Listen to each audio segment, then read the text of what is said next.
Hey, how's it going? So, hi. Gonna read some cards and talk some more because I like to run my mouth, apparently. If you could be here when, like, when nobody else is here, that's all the time. If you could be here, you'd hear. I mean, I really need to have a camera running all the time because the best stuff doesn't get recorded. Anyway, so here, look at my signs. Oh, I'm still attached. All right, there. There is my signs. Okay, ooh, right up the nose. That could have been scary because I can I fully can't breathe out of one side. Feels like I have like a marble up there or something, like really efficiently blocking the flow of air. But I did, oh, it's too soon. I did remember to use my inhaler before I started this time, so I hope I'm not as gasping for air as I was in the one about my kitty.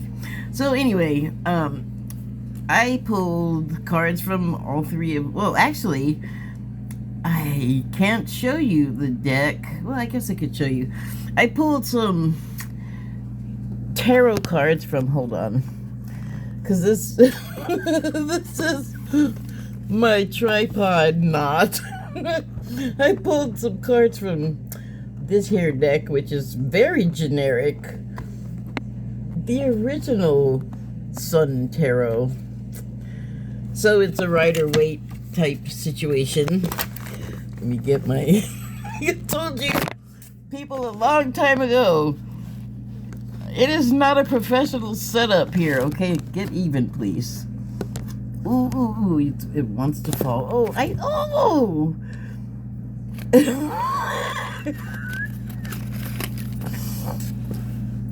It's like dominoes are set up here. Like, one wrong move and everything gets knocked over. I don't want that. So, yeah. I just got it set up. Anyway, I'll get to the tarot cards. And I also pulled a card from the Shaman's Dream Oracle deck. Just a one. And two from the Animal Spirit, Wild Unknown Animal Spirit deck. Okay, come on. It's not funny. I mean, it is, but now's not the now's not the time. Sorry, don't mean to turn my back on you. Sometimes you got to do it. Can't be avoided. Okay, so I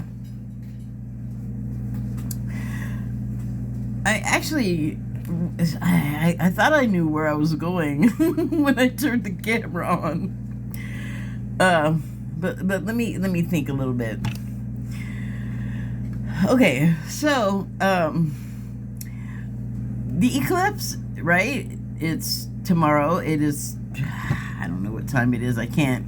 If I try to check, I'll probably screw up this recording. So let's just say that it is, I hope it's not the next day yet, which would be the 4th of April.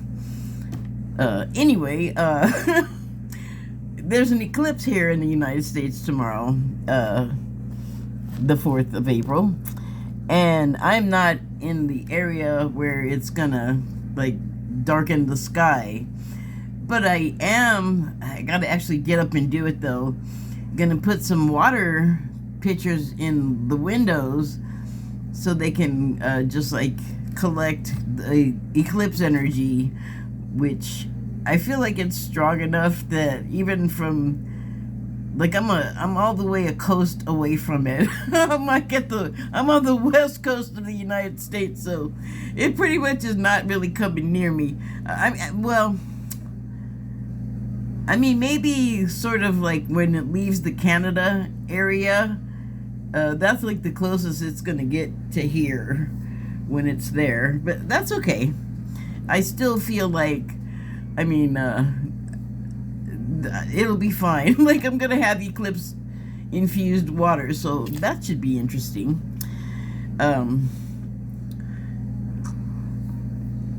Oh, right. So I have been like kind of wondering what to do with some of the information that I've been getting lately, because I've been guided to all kinds of stuff, and it's not random, and it's just crazy, because I can be looking at one platform and it has its algorithm, right? But all the other platforms are sort of cooperating too, and that is not a thing. As far as they're all different locations sending me stuff, and it's all like kind of a linear tale. All of the things I'm getting put end to end are like a linear narrative, so that's fun. Okay,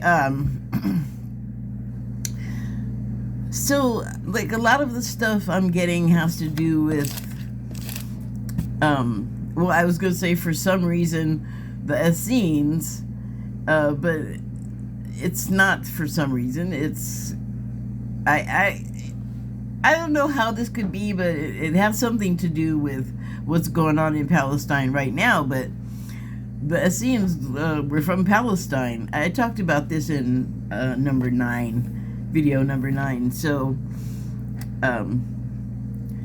something about that story and Easter and renewal and rebirth, and I'm still getting stuff. Like, I just got like, oh my god, like 3 or 4 shows that I want to look at to further inform myself. But I have been struggling kind of with, like, you know, all of this stuff, all of these like Christianity based rules and dogma and things that you're expected as a Christian to follow and like do, especially like stuff that's out of the Bible. And what I recently learned from like a source is that, for one thing, like, I'd been calling it spirit all along, and that confused someone that I know because they thought I was talking about ghosts. But I could have been talking about booze too, but I didn't say spirits. I said spirit, as in holy the. But I was, I guess you could say, warned away from using that kind of terminology to refer to source, the one source, the universal source, the creator of all, not to refer to it in those terms. And that kind of like knocked one tumbler over or down or whatever. I don't know what the inside of a lock does, but one of the tumblers fell out of position or into position. And so another thing that I learned, like, just over the course of the weekend somewhere, I don't know, like I always say, I look at so much stuff and I'm not taking note of like everything that I'm end up talking about later, because I don't know I'm gonna end up talking about later, so I'm not taking notes on every single thing I watch. I don't even have enough paper right now to finish with stuff I'm working on. Like, I have to wait till I can get to the store. You don't need to know that. So anyway, I have just kind of been like, okay, well, I know, because I'm told over and over in channels and things that, or from psychics, like, I mean, like mediums, which is a different type of channeling, I guess you could say. But I don't want to get into that, because that's too many faceted a thing to even try and talk about in the middle of something else. So back to my, I guess, misgivings. But a number of times I've seen, like, or had it presented to me, or like somebody says it, that you should read the Bible. It's kind of, I'm paraphrasing here. You should read the Bible, even though it's kind of a mess and it's got man's fingerprints all over it. There's stuff in there that's worthwhile and meaningful, and to go along with the cryptic Jesus Christ way of trying to impart knowledge. It's a puzzle. It's like some kind of mental maze you gotta get through to find the nuggets of actual value. But that's, I guess, part of the whole awakening process, is just like discovery after discovery after discovery.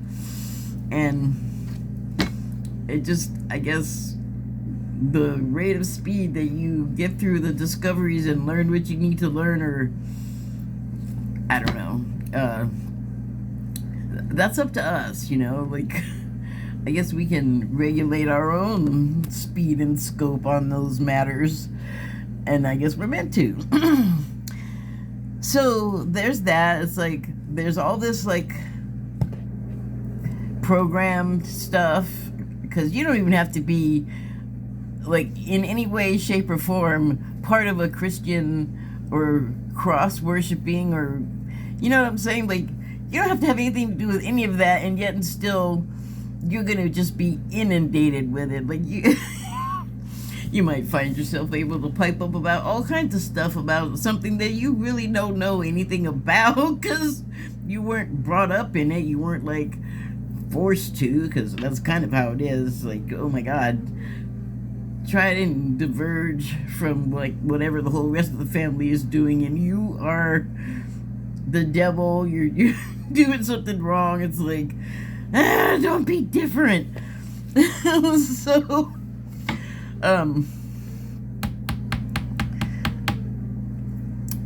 I think about that a lot, that it's so overwhelming. Like I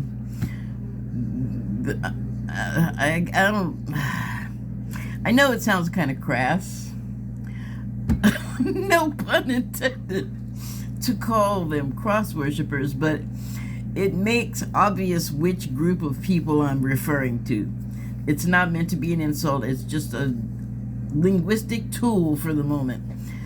And the reason why is because, especially the stuff, like, again, I was reminded of Noah, and I didn't even watch yet what it's saying. It was like a different story that I hadn't, like, refamiliarized myself with or whatever. Like, I was all, that's not the one. That's not the one I watched. So, but I plan to later, because I want to know what the heck it's talking about. But, and this is like a number of different sort of sources of information that came to me that are just like kind of converging into one unit that I can sort of talk about and relate, like what meaning I'm getting from it. So I guess I'm not done hearing about Noah and the flood family, and truly today I guess I'm not, because this something I was watching either yesterday or today was talking about how, if there was human propagation happening on Noah's Ark, then it would have had to been like pretty incestuous. But there were also the wives that came in that were not of Noah's brood, of the Seth line of Adam and Eve, the replacement for the murdered Abel. So, but they did say, like, they could be the children of Canaan, those wives, and then that there really was no information about them. But they also talked about how, I forget when they said it happened. Like a law from God came down that, like, okay, like, no more getting it on with family, no more sisters, no more nieces and nephews, no more kids, no more, like, basically don't, like, forcefully remove pleasure for your own self without regard to the other person, like, that is not consenting to things. Like, don't do that. and yet we still totally do it. Like I said, this information is coming from all these different areas. So I know this is gonna sound crazy, but I'm watching earlier today FBI Most Wanted, which is a Dick Wolf show. And the story was about this one of the agents comes upon a child at a rest stop, and she's like washing her hands, and the agent notices that she's behaving oddly, and she's displaying signs of like someone that might be like under duress, and so she asked her silently, "Are you okay?" And she's like, "No." And she was trying to tell her quietly, like, "Well, come out here with me, and I'll, I'm an FBI agent, I'll help you." And then like somebody came up behind the agent and like knocked her out, whacked her on the head. And then the next thing she knows, she's in the back of a car. She's all duct taped everywhere, like hands, mouth, like that you can see the view of her all scrunched up in a trunk. And it's like the woman who was like in a stall, I guess, that was with them, and then a guy that was also with like the little girl and the woman that the agent didn't know about. So she ends up getting kidnapped by these people, right? And I did it. Shoot. And then there's the guy driving the van, and the little girl is like the man's daughter, and I'm not sure who the woman was. I don't think it was her mother. I think it was like, it might have just been some woman. But I'm not going to tell the whole story, but it ends up being about like the father basically just pimping out his own child, and she hasn't been educated. Like this girl, when the agent starts talking to her, she's like 10 or 11 or more. She don't know nothing about nothing. She's like, they gave her an iPod. She didn't even know that it needed to be charged. It was like, wow, what planet has that kid been on? But he keeps her chained to her bed. And like I said, he's been pimping her out. So she's not like all drugged up like an adult woman. So, which is even kind of worse. But she doesn't display signs of trauma from it, which I thought was really strange, because that show is extremely explicit, especially with the violence. But in a way, I like it because they don't screw around. Like, people, if they're out of control, most of the time in shows and movies across the board, it's all body shots. They won't do like something good for the plot, like shoot one in the leg so that you disable them, or shoot them in the hand or the shoulder so they can't use the shooting hand.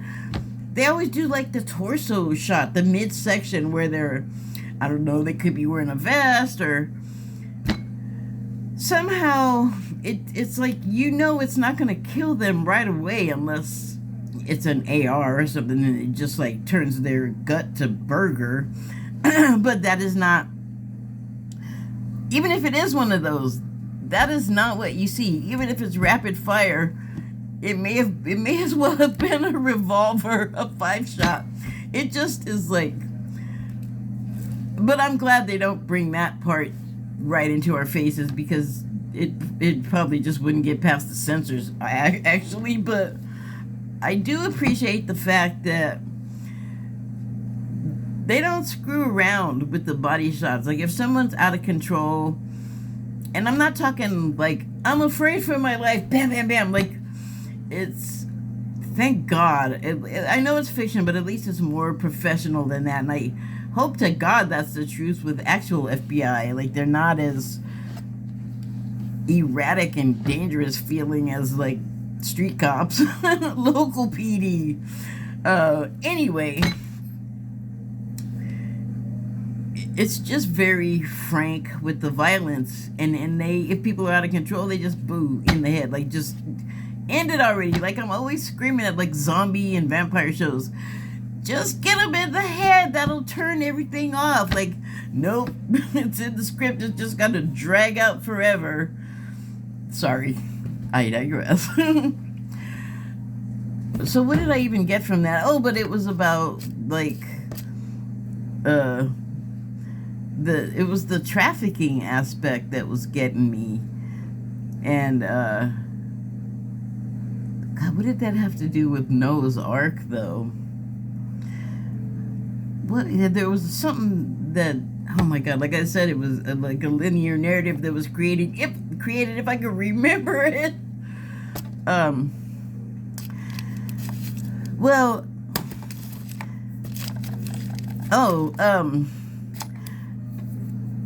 it was just interesting that like the people that were of Cain's line, or yeah, like they had the mark of Cain to prevent people from killing them, and I think that was so that like it was God's job, like don't mess with it, you know, let them do what they're gonna do, but I'll take care of like the wet work or whatever. And so that line though, like it's this child of Adam and Eve, right? So the line of Cain, they basically said that they represent, like, and this came from somewhere else, little antichrists, and there are like all these agitators and instigators, like right now in the U.S. government, and they're calling Democrats and people that are basically not Republican conservatives or MAGA demons and things, and it's like, boy, those people, I feel like they really call people out for acting certain ways that they're actually doing themselves. And but okay, don't get sidetracked. So the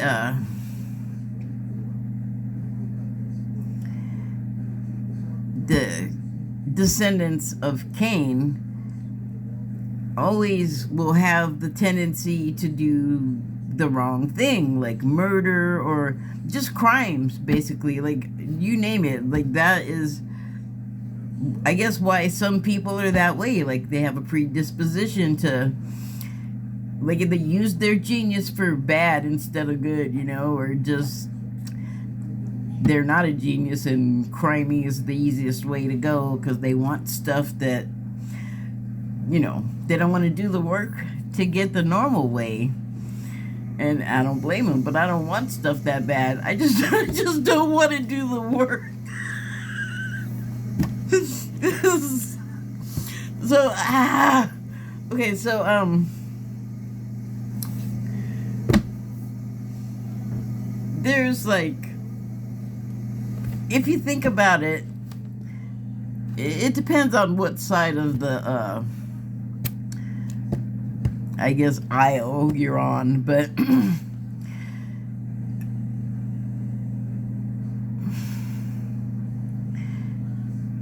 one of the things that I also heard today was that there's a difference between religion and spirituality. And that's kind of what I've been struggling with. It's like, how much of the religion part am I supposed to be caring about when, and I feel like, I don't think it says this anywhere in like texts that the Essenes are known for, but I feel like the reason why I like them, like I think in reality they had a lot more rules and things, and I'm not like real into that, and only certain people were allowed to do certain things, but there is a rhyme and reason for it. Like there is more, I feel like, equality amongst those people and those ancient people than there are today. But they were special people, and anyway, because of the combination of influences in the education that they, you know, gave their people, they had certain moralities or precepts that motivated them in life. Like I said, I don't know that this is written anywhere, and this particular thing, it probably is written nowhere, but like radical acceptance of people. And I don't know how homosexuals went over, which is what I was kind of getting at before in those days, but I know they were there. But so here's the other thing about the ark and the Noah. I know I'm all over the place, but bear with me. So, like I said, I've been seeing a lot of this, and it's been a couple of months now, and all of the time I'm like, man, Christian inundation. Where are the Muslims in these stories? Because, I mean, isn't that where they also were too? You don't hear they don't like enter the story as much as you would think. It's kind of like here where like you'll see some show and it'll be about a place where maybe you have family and you're like, where are the black people? You know there's black people there all over the place. And like most of the area is not in the rich area where they keep not only the black people out, but all of the people out that are not there of color unless they're working. You know what I'm saying? No judgment, that just happens to be the way it is. So, how did I get there from what I wanted to talk about?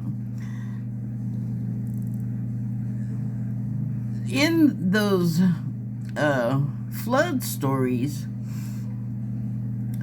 okay, diverging all over the place again, going back to the channel from Gabriel that I heard.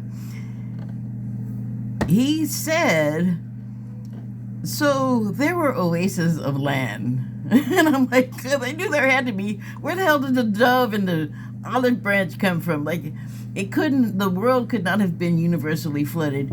And he even made the point that just areas, he said that it is like, wait, was it Gabriel that said that? It was some channel, so let me just blend everything all together now. But what was said was that it was specific areas, and they were warned, not to continue doing what they were doing. And they didn't listen. Places like Babylon, I don't know, come on. The places that flooded and stuff in like the Middle East. And that's why I was like, where are the worshipers of Allah? I know they gotta be there somewhere. Just like the mysteriously missing black people in the South in like media. That's not true and right. And so okay, I'm just gonna go on speaking, but let me read the cards, and I'm gonna start with the tarot card. So I was looking at these, and something I learned a couple of years ago from another woman that is like a far better reader than I, but whatever, I'm improving. So, but what I learned from her is that you can read these in either direction. And I mean, I did, and I kind of feel like, I guess the way that I put them down is the way that I should go. So,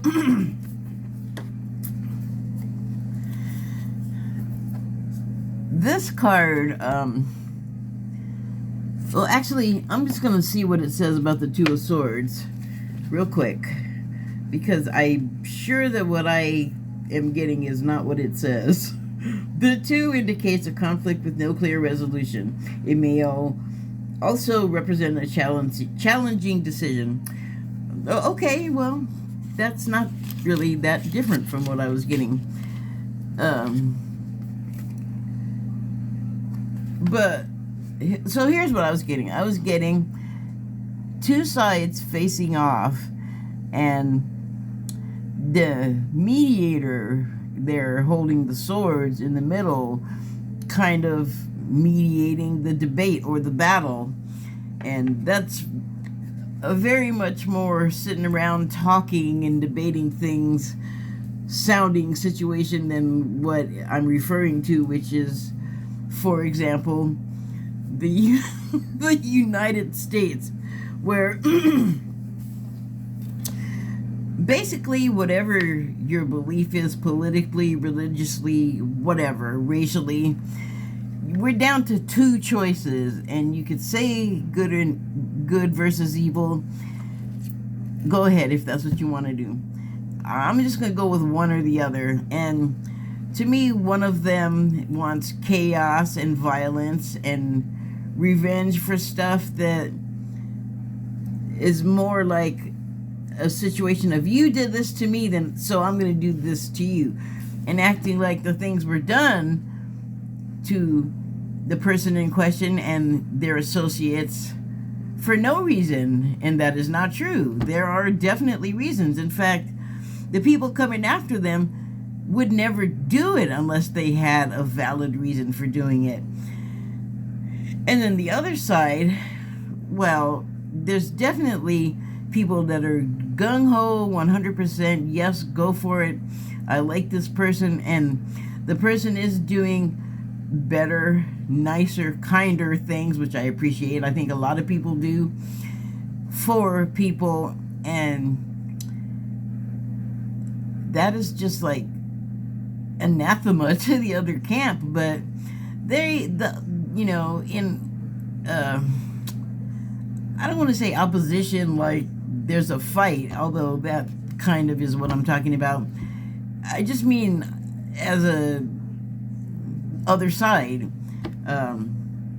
there's more concern for, yes, feelings, caring about people, lives of things, what constitutes life and when, like more kind of study and thought about what exactly is it we're dealing with, or what are we doing. For instance, like, here's why Source said don't refer to me in those terms with religion, because what that's turned into is a perversion of anything that has to do with me.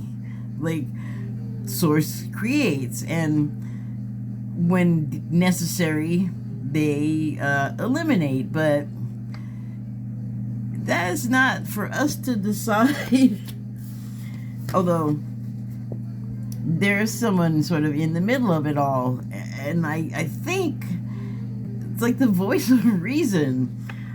So it's not for us to decide, but there is a higher authority that is the one to decide. And as you can see, they're passing down the decisions relating to the debate to these two priests or ministers, and they will disperse the decision. And this card indicates a victory of sorts, and so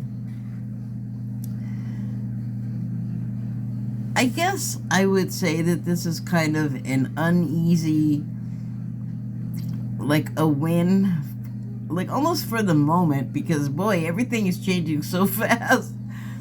But I mean, that's kind of the deal, and that's kind of what's creating all of this this something disagreement. Hello, that's that's right there. But as you can see, like,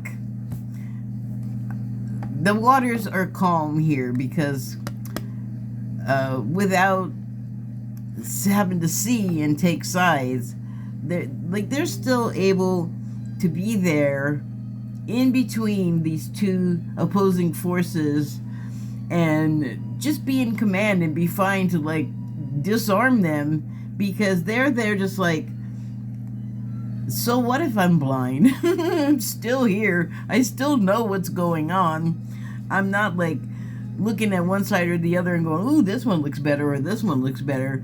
I'm neutral, and that's why it works, I guess. It's like the lawyer almost, and here's the judge, or like the cop, and these fellas are the lawyers, you know, and here's the judge. So anyway, an uneasy truce. It doesn't look uneasy actually, but that's what I'm getting, because, well, I mean, things could change at any moment. So I almost feel like enjoy it while you can. But really, in any moment, enjoy it while you can. Duh. And then here was the card, like, okay, I pulled these this morning, and I knew the eclipse was coming. I didn't even notice this. I pulled these out and looked at them. I was like, oh, I could read them this way and that way. It wasn't until about an hour ago that I realized, oh, wow, the moon's in there. The moon's going to eclipse the sun. And that's actually going to be a victory. And I'll tell you why, because I learned that it's not necessarily going to be a time of negativity or danger or fear, unless that's what you create for yourself around it. But it's interesting how much attention the moon being out is getting from all of the animals in the picture there. So they're well aware that it's there, and I saw some interesting things about animal behavior in eclipses, and the main one that made sense for me was, don't take your animal to the eclipse, like leave them in the house so that they don't notice what's going on, because apparently it really screws up birds and bugs. Like, I mean, that's a thing. Like, if you ever seen the bugs circling the light bulb, it's not what you think. It's because the light on their back helps them orient in a certain way, but it's not natural light, because they'll go out of the light and towards the dark, and their bodies are just confused. So how did I get in there? But anyway, what I have heard positive about the eclipse, though, is that it will, hi kitty, spur peace in a lot of us, and allow us to transform, like, our minds and our beliefs, especially where we're like hi like really kind of trying to fight each other. And I have said over and over, can we be done with that phase? Like, can we put our short swords and shields down and use our words? So this is, I believe, us. Oh, it's upside down. We're feeling the effects of the eclipse, which is not to, like I said, be something to be afraid of, unless you're afraid of change. Unless you're afraid of a little change. Oh, hello. He's such a good boy. I accidentally locked him in the closet and he still likes me. Hi. Hello. So, you know, I'm not sure. I can't say what that change is going to look like for everyone. But I don't think it's going to be like an immediately felt shocking, like, drastic transition, you know? I think that for a while, we're still going to deal with this, you know? And I don't think it's a surprise or a shock to anyone that it's going to take a while for people to, like, take this seriously, listen to the rules, and, like, stop acting up. But, she is, like, holding it down, right? the authority, kind of, you know, the one that gets between the two fighting and somehow makes them stop and see sense. That's not gonna always last forever. Like, it's gonna take work. I feel like learning a new, like, adjusting to a change is like, and trying to, like, transition smoothly from what was to what is now is.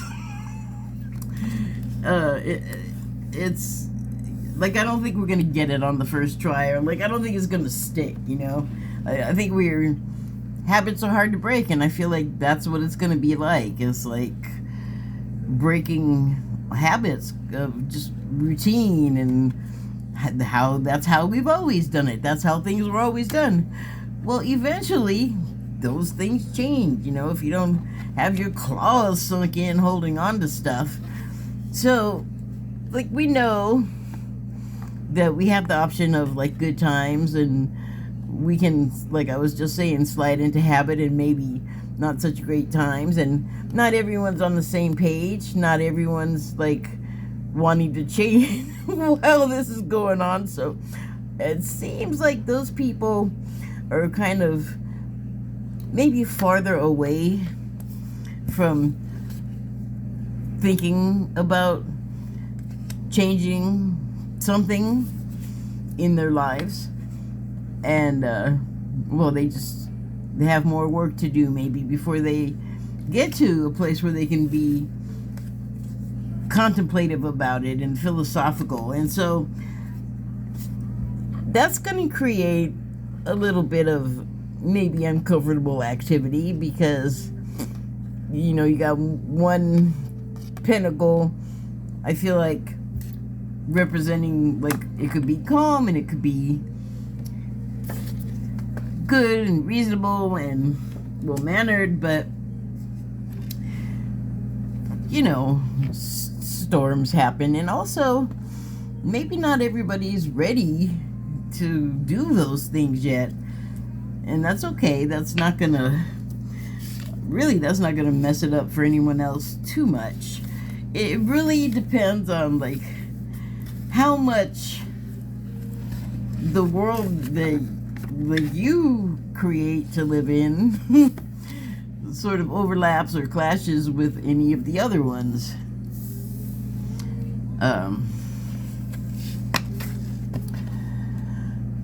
Yeah, I just keep thinking about, like,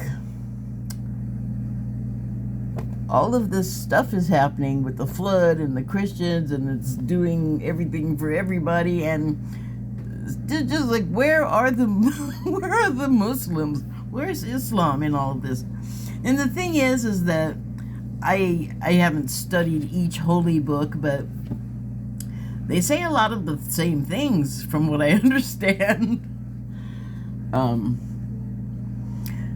I guess what I'm getting at is, like, I have warned about this before. Like, I can't really relate except for with what I got, and I know a little about Islam. I don't know everything. I don't know barely anything at all. I know more about Rumi than the poet than I know about the religion of Islam. So please excuse me, but I am highly cognizant of the fact of where the heck are they in this story.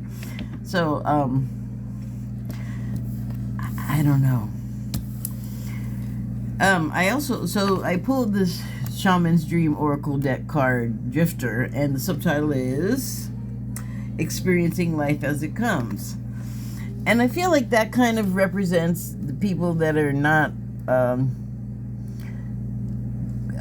ready to, like, make as many changes as some of us. Like, some of us are way more open to things than others. You know, like, we all get to our places of, like, understanding at different times, because we all have different agendas in a way. Like, especially when it comes to, I'm actually just referring to, like, your life blueprint. Like, what have you what have you got in store ahead of you? So something else that Sterling said today, and I actually referenced the phrase that he used, but someone asked about, like, it's some kind of reincarnation question. I'm not going to reproduce the whole question, but what he said back was that,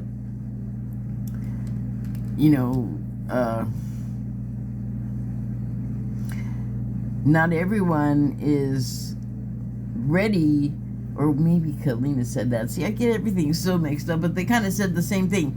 Basically, not everyone is in the same stage of development, so they're going to experience things differently than if they were on the same level of spiritual development as you. So a lot of things that I am okay with and am like, hey, if it's not hurting me or anyone else, go ahead and do it if it makes you happy. Like, why do we have to make it so hard for ourselves and each other? But I guess making it hard is part of what we decide we need to do. So I've seen over the past couple of days something that says you don't need to go through trauma to level up and, or die, actually. Like, you can literally do the things that reincarnation does in this lifetime, well, as for as much as you have it, but it's like the change of a mindset, and that comes with your graduating levels of consciousness and where you are willing to be or not. Like, you really have control over everything. So I also pulled the spider from the Wild Unknown Animal Spirit deck, and that's always talking about plans, like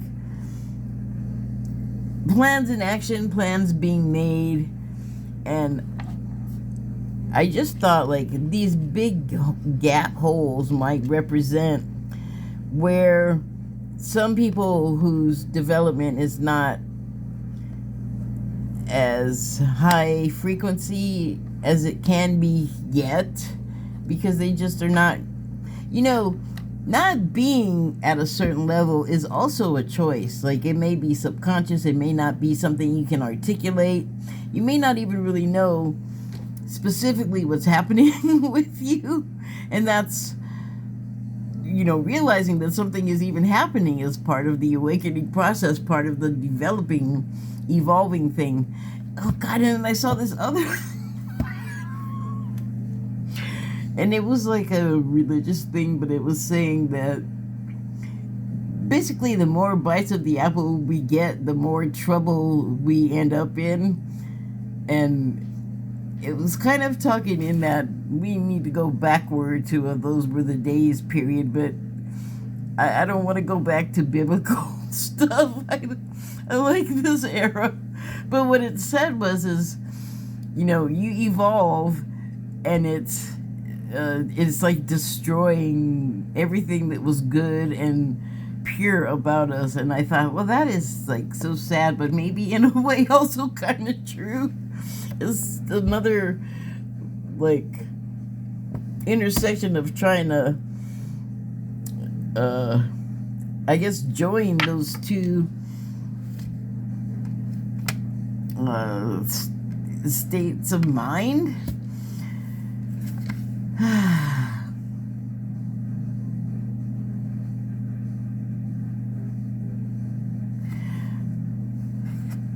I just know that if you look at this, you can almost see the intensity of which this is getting spun out. Like, it gets tight, it gets loose.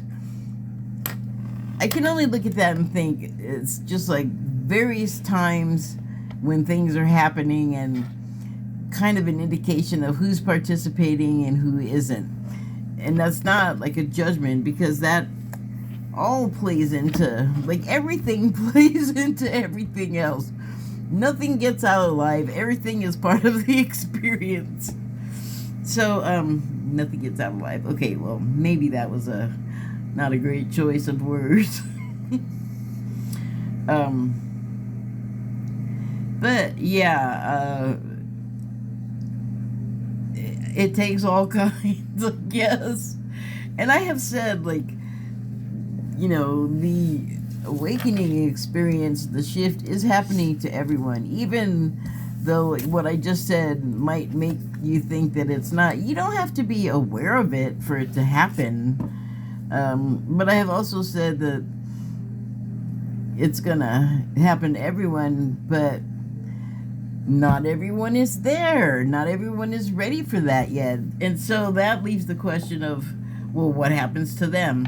So, oh, I have to hurry up and finish. I only am basing this on stuff that I've come across, but they are going to continue to, like, create their own reality, and so are we. But the way it was phrased is that they're going to go to a different place. And I wish they wouldn't, who's ever saying all of this stuff, wouldn't say stuff like they're not going to go to the place. What do you think's going to happen to them exactly? You make it sound really, like, terrible. Like they're going to go to some void place.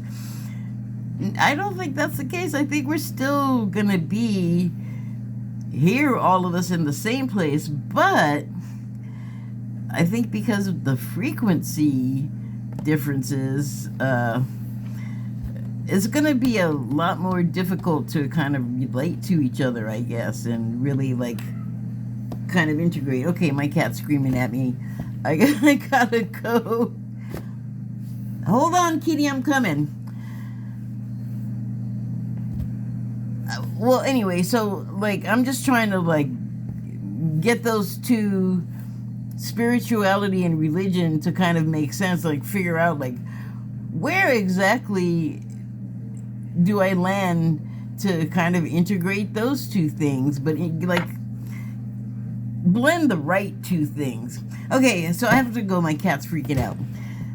I'll come back to this. Thank you and good night.